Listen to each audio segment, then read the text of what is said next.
So, hey, welcome back to the Aerospace Executive Podcast. I'm really happy to have John Uczekaj here with me today.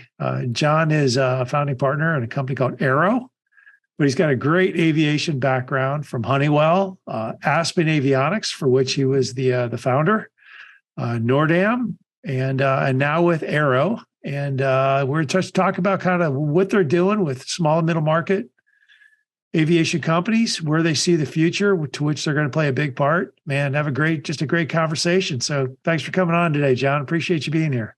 Thanks, Craig. It's really an honor to be here, and it's good to get caught up on things. I'm excited about the industry, obviously, and it's just a pleasure to be here. So you're like an avionics guru. You're the man in avionics. You're one of the man in avionics. Yeah, I've been in avionics now since 1981. The only time I really spent 2 years outside of aviation or avionics was spent a couple of years doing engineering in Honeywell's industrial automation control. And even that, when I look at how an oil refinery runs, not that much different than an inner and outer loop of an autopilot. So I've never really been away from aviation. It's funny because you see the E2 Hawkeye on the wall and behind my head. Sure. And back in the early 90s, there was steam gauges. Oh, yeah. Yeah, 6-pack and steam gauges. And then I remember getting to Gulfstream and seeing the first SPZ 8400 avionics. I thought, my God, we're at a new planet. Yeah. I always joke that I started my career out on the 767 Boeing, and was my first couple of years working on the 767, 757 cockpit.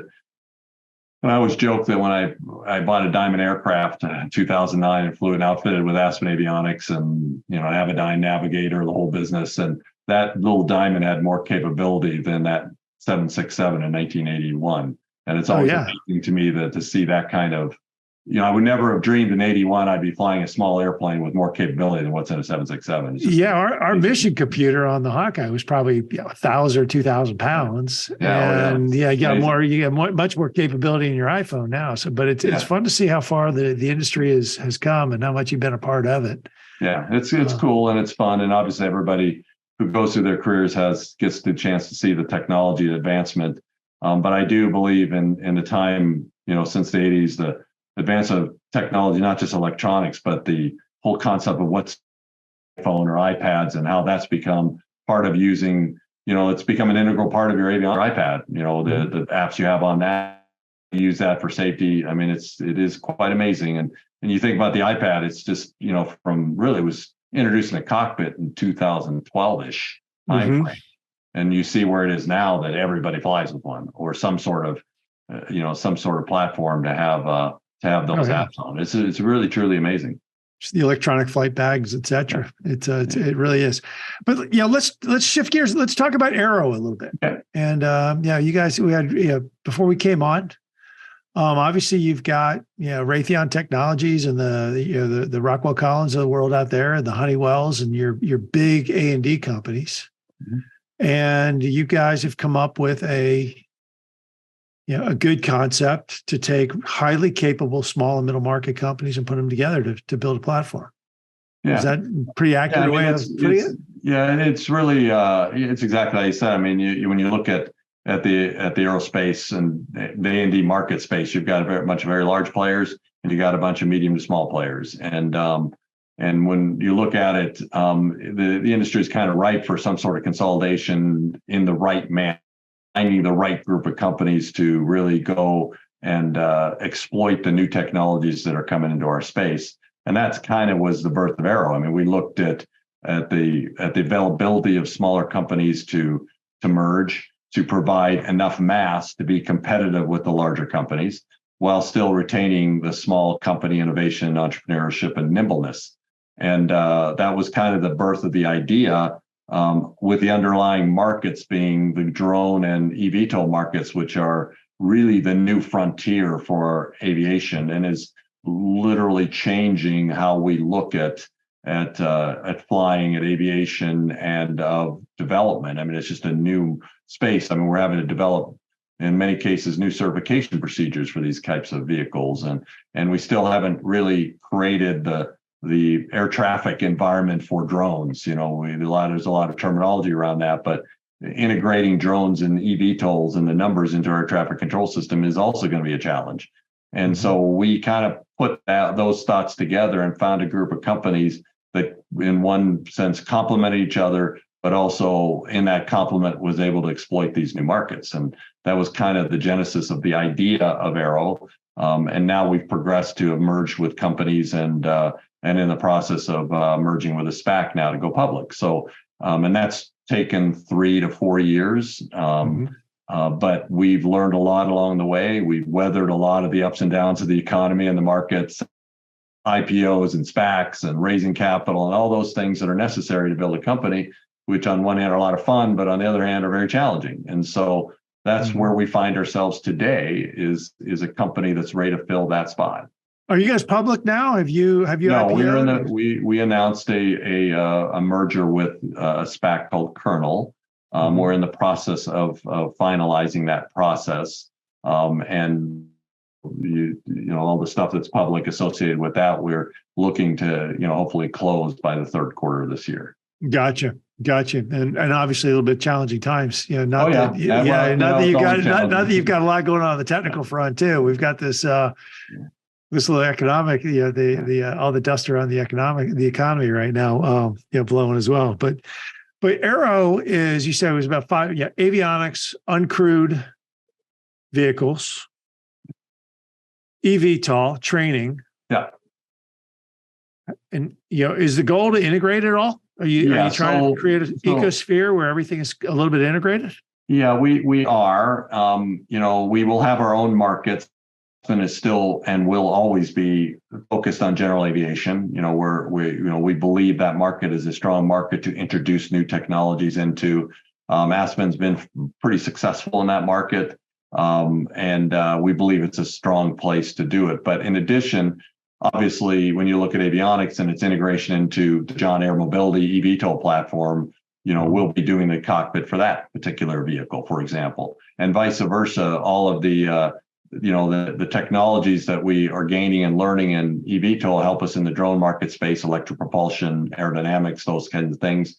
And then, of course, the tie into training, because you're going to have to train eVtol pilots as well. But you also have to train pilots for airlines or professional type of things. So we see a company that has these divisions that focus on specific markets, but integrated together provide a very powerful ability to bring products to market divisions faster and at a lower cost and be more responsive to our customers. So we see it kind of a both thing. We see it in integration as well as a focus on those individual markets.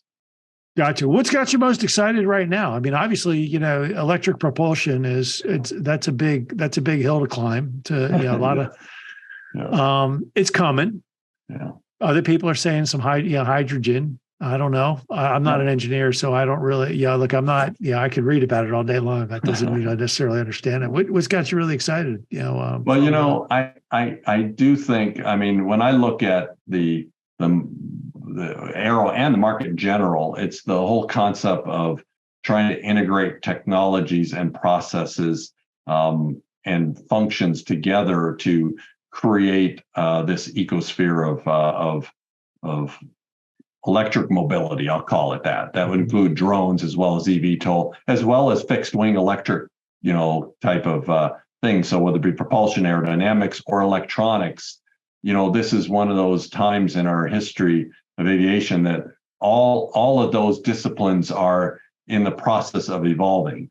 A lot of times you mentioned, we talked a little bit about back, when the first Gulfstreams came out, and things like that. And those aircraft are fixed wing aircraft where the technology in a lot of ways was the aerodynamics and the electronics in the aircraft or engines, had history to them, and it was an evolution. Right now, we're seeing what I would call a more of a broader approach towards all these different technologies happening all at once, and the ability to integrate all those together safely and certify them is this exciting time. As I will go back to, I don't want to go too far back, but the transition from analog to digital. I mean, that was a huge thing in the 80s, right? I mean, big deal, right? I mean, things like stack overflows and stuff like that weren't even in our language at that time. we're creating that now. We're creating that type of technology where a new language will create new types of technologies and will forever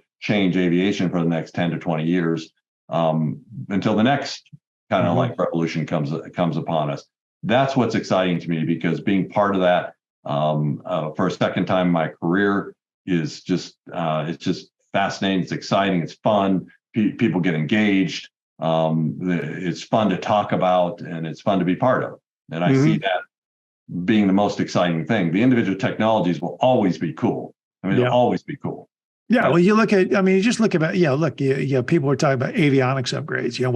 Why should I upgrade my avionics? Like, it takes 500 pounds of weight out of your airplane. Yeah. Big fuel savings. You think about these big displays that we were putting in, and now they're, micro thin. It's a big deal. I mean, you look at the display technology. I mean, and now we're taking vacuum pumps out. Think about that. Vacuum pumps are one of the big failure items in a small aircraft, and are one of the things that can really scare you in a flight. Being a pilot, if I lose a vacuum pump and I start losing instruments, that all's gone now. We can replace it with electronic, and with the backups and the redundancies that we have, the probability of putting a pilot into an untenable situation in the clouds is diminishing, and will diminish further as you have connectivity starting to rear up and allow you to back up even your onboard stuff. We see a lot of connectivity type stuff. We see the advancement. We talked a little about Starlink or Iridium or anything like that will give you,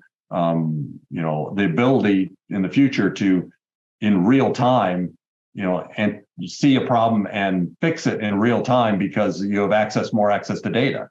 And that is very exciting for everyone. And those are reasons why you want to upgrade your cockpits. You'll never take away the flying part. I mean, everybody loves to fly, right? I mean, that's whether you're, flying a Cub or flying an airliner, the flying part is always going to be fun. The technology is not meant to replace it. The technologies are meant there to allow that to be more safe, while still enjoying the flying portions of it. And sometimes we talk about, why do I need to upgrade a cockpit? Well, that's why. You want to improve your safety environment. I mean, I got my pilot's license in 2009, my IFR rating in 2011. I cannot imagine flying an approach in the clouds with round dials. I'm sorry, I just can't. I know there are people that can do that, and I'm amazed by them.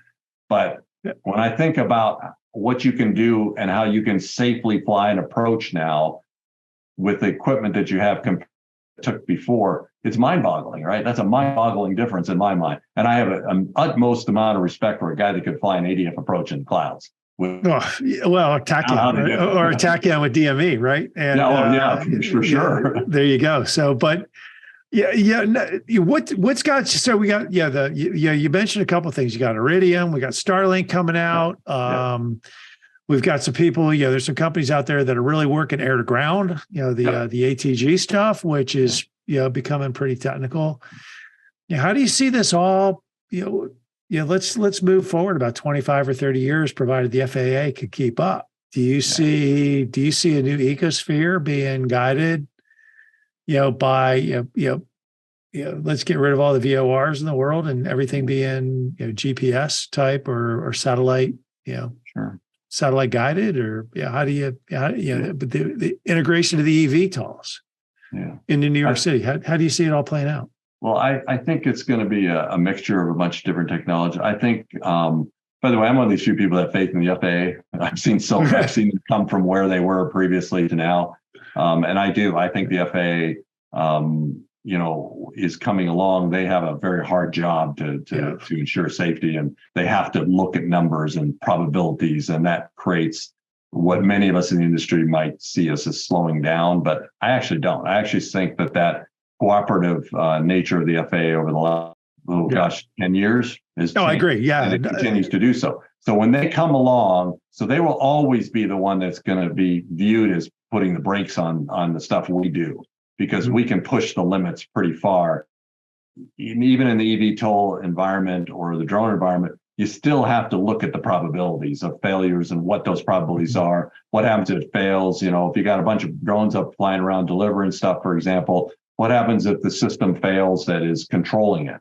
You know, does all these drones fall out of the sky because there's no pilot flying them? You know, they got to deal with that, and that's cool technology. So that's where this ecosphere that you use a word for, that allows you to control and integrate those different things in a safe way, is the part that's going to really evolve. I mean, that's the part where 25 years from now, we're never going to take away a guy wanting to fly a Cub or a Cirrus or for whatever reason, business or pleasure. That's part of our culture. But we're going to build a system that allows those types of flyers to integrate in with precise flying by drones and by eVTOLs that are doing specific missions. An eVTOL mission from flying from downtown Chicago to O'Hare Airport to avoid traffic on a regular basis, to integrate in with an airline system that provides seamless transition for our customers. That sounds easy, but that's a big deal, because you got to now, these things are flying at certain altitudes. They're flying in traffic with guys like me. They're flying a single engine pilot, and you got to do that. So ADS-B was a big step, but I think it's just the beginning. Now you're going to have satellite-based ADS-B. You're going to have not just position reporting, but data, directional information, showing information, and AI manners to anticipate what things are going to do. See and avoid technologies are going to evolve to the point where you'll have some sort of the ability to not only show it on your screen in front of you, but show it on your windshield. Draw you a circle up on the windshield, says that airplane that you see on your ADS-B is sitting right up there. That's where it's coming from. So you get to see and avoid. That's the kind of stuff that I see happening over the next 25 years as connectivity improves, as computing power increases, as display technology evolves, and more importantly, the cost of propulsion and the noise, the carbon footprints, all those things are all going to come together. That's going to be what, in my view, in the next 25 years, is an exciting field by itself. Look, I like what's happening. You got some people out, a lot of people are saying, the airline, the unmanned cockpit. I'm like, for part 121, I don't see it. I mean, the FAA is not, look, and I'm with you. The FAA has done a great job. But if they're not going to back off 1,500 hours, they're not going to back off two men or women in the cockpit. Let's just, it's not going to, I happen to agree with you, Craig. I don't see that. Not in my lifetime. Not in my lifetime. But on the flip side too. But on the flip side, from Dallas to Amarillo, on a beach 1900 cargo flight, maybe. Some of these guys, you see the folks out there, trying to fly working to fly the caravans. Sure. Unmanned with some cargo on board. How far away do you think we are? Between the ecosphere that y'all are building and what they're building on their own? Are we 10 years from that, do you think? How close are we? You actually have a good point, Craig, because I do think in the cargo world, in that type of application, let's say an application of, an airline or a FedEx, UPS / whatever freighter type of cargo operation flies into an international airport, and the stuff's offloaded, and you have an unmanned aircraft / drone / whatever that will deliver that to an outpost warehouse or place on the outskirts of a city.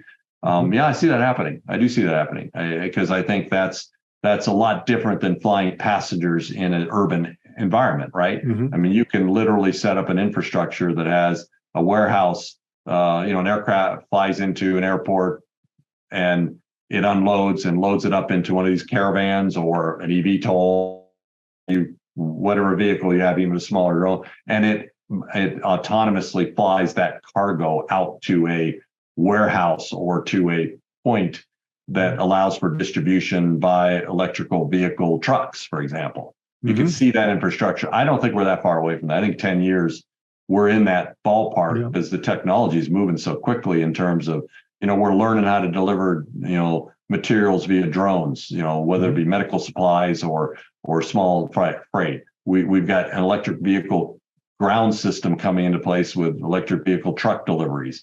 And now all I need to do is get from the airport out to a distribution point where it can be loaded. And I think that's being proven today. right? I mean, that's Yeah. what Well, today. look, So the you're going to opportunity. see that evolve. I think that's where I'm at time. Yeah, and look, the difference being, like if the world, is not comfortable with that happening at the DFW or Love Airport or Love Field, you put a rural airfield with some distribution out in Weatherford, and there's your new, or well, Weatherford's Dallas, Fort Worth now, so but go a little further out, but the bottom line is you got 5,000 you got 5,000 airports to work from in the United States. Yeah, I agree. I'm sure you figure it all out. Yeah, and I know, and I think that's the advantage we have over a lot of other countries in the world is we have a robust airport system. I mean, we have a robust rural airport system, and we fight for that for our pilots to have the ability to fly, and we're real unique in that way. I mean, if you really think about it, those airports that are sitting on the outskirts of cities or rural airports, or in some of them aren't so rural, right? They land in them. Mm-hmm. I always look at Albuquerque at Double Eagle Airport out there. You go to Double Eagle Airport, sits up on the plateau. It feels like it's way out there, but it is literally 15 minutes from, Mm-hmm. driving from the Albuquerque International Airport. Mm-hmm. And you could fly unmanned vehicles into that type of scenario and use it and build a distribution place out there. It's so unique what we have from an aviation system, and everybody that fights for it, whether it be AO or EAA or GAMA or all these other organizations that fight for the airport infrastructure, advantage for us in this new technology, in my view. Yep, I got it. So what products do you guys at AIRO? What are you trying to bring to the market? What are you bringing to the market in the next couple of years? And how do you see them fitting into the infrastructure? I mean, obviously, you've taken some small companies, you're putting them together, and what do where are you going to generate some revenue from that? So I'm going to start with the easier part, is the training part. So we have quite a bit of, we're part of IDIQ contracts to provide close air support and adversary air training. That's a nice flow of revenue. It's a very technical and very place. There's about 5 or 6 companies that have the ability to bid on those, and they bid based on capabilities. And we have a really nice capabilities in that area that's going to produce nice revenues for years to come, introducing new aircraft as we do, as well as the electronics and avionics that goes into that. And then on the pilot training side, we have interest in acquiring flight schools and providing training relationships with airlines and doing the things that we need to do to train pilots. And so that while it sounds more legacy aerospace company, it allows us to then do eVtol training. So, as time goes on, we'll do some training there. From a product standpoint, we look at our electric air mobility division, which is John Air Mobility. That eVtol is a gyrocopter type design, has a lot of safety enhancements, will provide better performance and range than maybe some of the other eVtols that are out there. And we'll certify that under a Part 29 environment, so we don't have to do special conditions and stuff like that.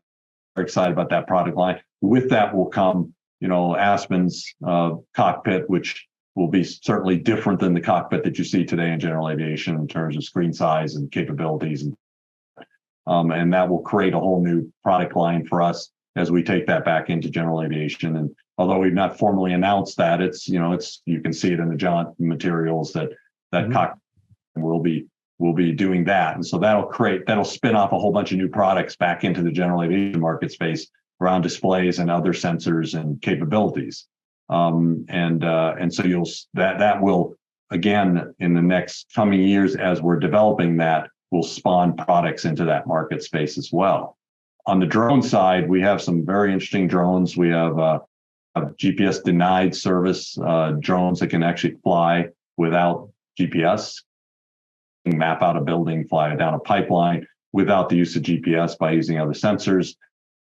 In Europe, we own a company called Skywatch, which has the RQ-35 drone, which is now operational in Ukraine. It's a surveillance drone, and the ability to bring that into the United States and other places and other NATO countries, and then spin-offs from those types of designs create all kinds of opportunities for specific drone things. We have this thing called AeroLink, which is what we've been talking about a little bit in terms of integrating ground-based and satellite-based communications or connectivity to allow drones to fly in corridors, allow drones to point, those kinds of things. And so that's where you'll see our products and services coming out of AIRO over the next couple, 3, 4, 5, 8 years. And then all that technology developed in each one of the divisions will spin products off in other markets in terms of, sensors and capabilities and services. So we have a lot on the table right now, and we have a lot going on right now. We're generating revenue, which is a little bit different than the eVtol companies that are out there now, which reduces risk in, investments, and all the investors and financial people like to see lower risk, especially in these markets. And we think we're positioned well in that regard. That's great. Yeah, I got to think your phone's ringing off the hook with everything happening in Europe right now. You guys are probably answering more inquiries than you care to right now. Yeah, we are, and it's our operations in Europe. Skywatch is a great company, and great people over there, and they have a lot of good footprint. But yeah, a lot of people are in the hard part, focused on your strategies and not get distracted by the next new shiny object type thing, which then can divert your strategies away from things you want to do. So you've got your gyrocopter with John. How do you see? I mean, I'm kind of scratching my head on this, and maybe I'm just a little old school. How do you see people using eVtol? I mean, do you see an eVtol in every driveway? I think that's expensive. Or do you see a fleet of them where people are, or is it yet to be seen? I mean, maybe it's just so far down the road. But what's between Archer and y'all and everybody and John? How do you see? What do you think the real vision is? With eVtol from a. Yeah, I mean, I can't speak for the other companies because they have their views of things. But our view is that eVTOLs will be a method of transportation to better integrate in with infrastructure that you have today. So we see a lot of people from inner cities to airports or to other transportation, whatever those might look like, and transitioning across cities from points to point that allow for the efficient movement of people depending on the application of the city. When you look at a city like Phoenix, which is really spread out and has really no ground infrastructure, has a few of the rail, but not much, getting across town from one place to the other, hour and a half in traffic, where you can get an eVtol and go across town in 15 minutes. Or LA. LA would be LA, Van Nuys to Orange County. Make that drive on Friday afternoon. Exactly. So you have that, and then so you have that efficiency, and you also the John Air mobility, like the other many other eVTOL capabilities. In particular, John Air is designed in such that it can take a cargo pallet, so making it compatible with what you see in the airline world. So you have efficient transfer of cargo. I think you're going to see that actually done a lot more early on than the people moving, as people become comfortable with hopping into one of these and using it across city. But I think that's where you see where I see the vision of that going in terms of its usage. Our particular item, I mean, we have a gyrocopter based technology. It's called slow rotor technology, which we have patents for. Combined with electric motor, horizontal transport, and across the inherent safety of a gyrocopter in terms of loss of propulsion or things like that, being able to glide in effect like the Cessna 172 to a landing spot, where others are choosing the airport, using the parachute method, which in an urban area, you pop a parachute, you're not sure. Yeah, you never. Yeah, I know. It's all bets. It's all bets. It's not going to take a miscalculation of a parachute landing on something that's not good. That's going to clearly upset that market and going to have to create all kinds of safety issues. So we believe we have a safer platform. We believe we have a more efficient platform in the gyrocopter. We believe we have a longer range, higher speed platform. Dynamic. Of course, everybody believes that, but we feel pretty strongly our platform is quite unique. Well, the slow rotor, that answers a lot of the noise issues, or correct. That's a big thing as well. That's a big thing.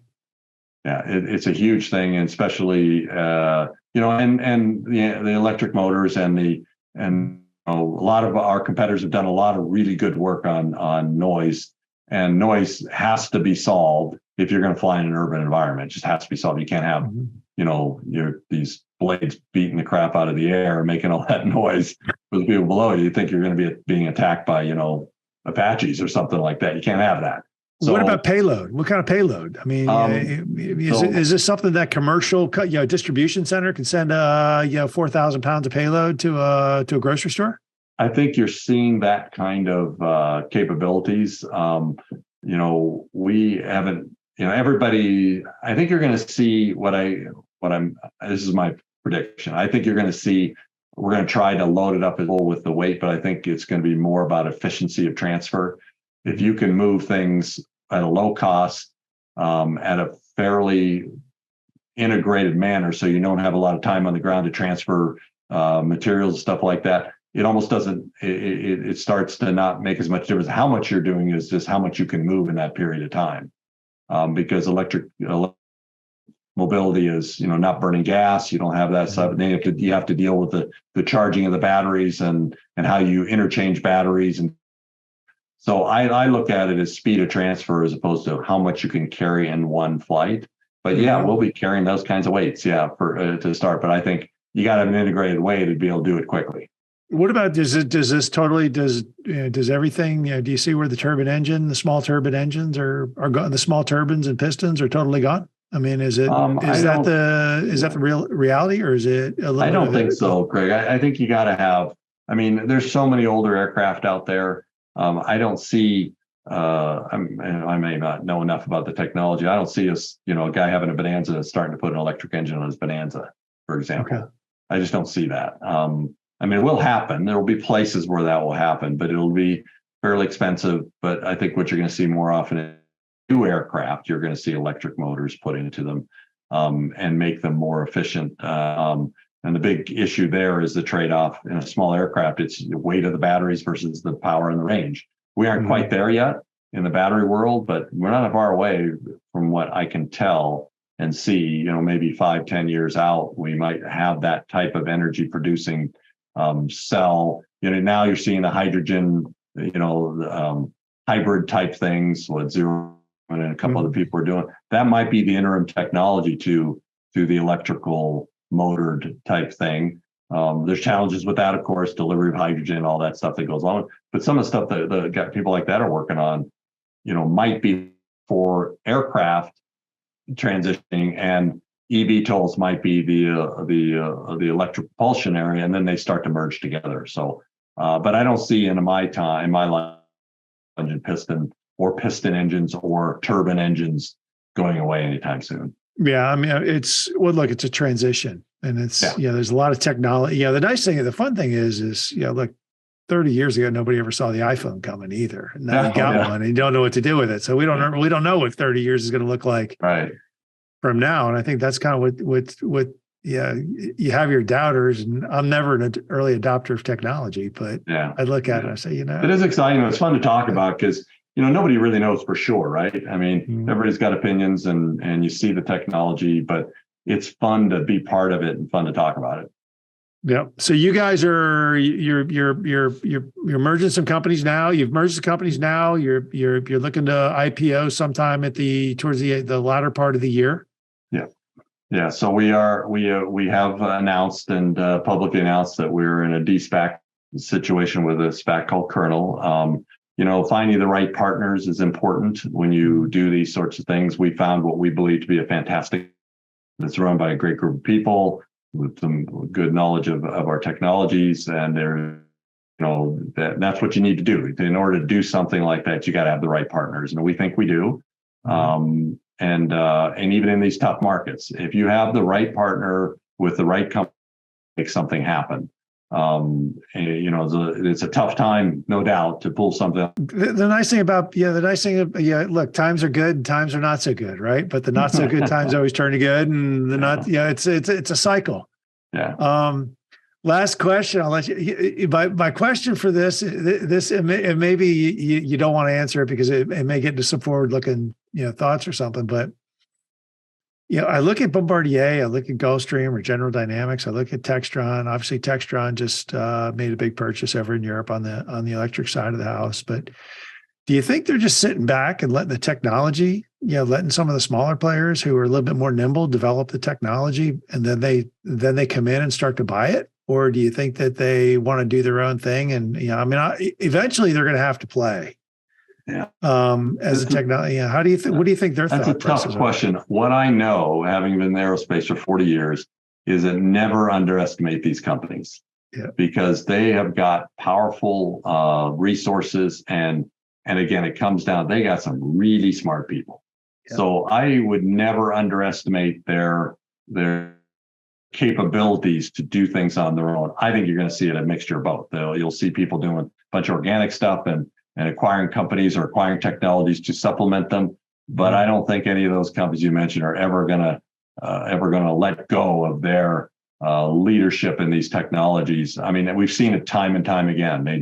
They always come out of the blue and they come up with something. When you any of those companies you named have always done that and have a history of doing it. And the reason they do it is because they got smart people and they got the resources to support those smart people. So they're going to do that. Will they acquire technologies and companies? Certainly, that's part of the deal. You can do that to speed, or somebody comes up with a real innovative idea and you take that idea and you exploit it in a larger company. That's going to happen. But I still think those companies that you mentioned have formidable resources. They will develop things on their own. And that's what's going to make this fun, because it's going to be a combination of smaller companies, mid-sized companies, and these large companies merging and organic growing in an exciting time in our market space. I love what you guys are doing. I mean, you just kind of, it's the future. I mean, it's the future. We love being part of it. It's fun. It's fun. So AIRO is spelled AIRO. Correct. And how do people find you, John?